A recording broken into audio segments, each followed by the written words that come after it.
आज औरंगाबाद के नारेगांव से एक अहम और संवेदनशील खबर। आज सुबह से औरंगाबाद म्युनिसिपल कॉरपोरेशन एएमसी द्वारा बड़े पैमाने पर अतिक्रमण हटाने की कार्रवाई शुरू की गई है।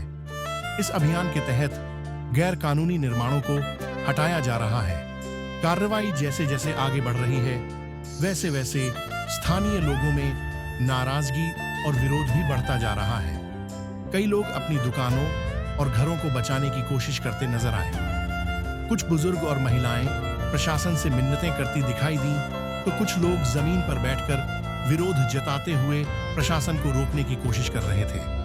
हालात तनावपूर्ण होते देख प्रशासन ने बड़ी संख्या में पुलिस बल तैनात किया है, ताकि कोई अप्रिय घटना न हो और कानून व्यवस्था बनी रहे। एएमसी का कहना है कि यह अभियान फेज वाइज तरीके से चलाया जा रहा है।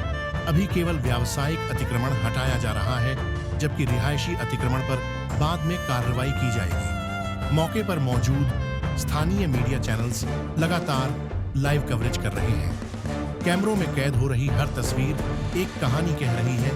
एक ओर शासन का बुलडोजर, दूसरी ओर आम आदमी का टूटा हुआ हौसला। ये सिर्फ दीवारें नहीं टूट रही, कई परिवारों के सपने, वर्षों की कमाई और उम्मीदें भी मलबे में दबती नजर आ रही हैं। ये सवाल खड़ा करता है, क्या विकास के नाम पर किया गया यह कदम जरूरी था, या इसमें मानवीय पहलू को और संवेदनशीलता से देखा जाना चाहिए था? यह सिर्फ एक कार्रवाई नहीं, नारेगांव की जनता के लिए एक भावनात्मक दिन है, जहां प्रशासन, जनता और कानून के बीच टकराव साफ नजर आ रहा है।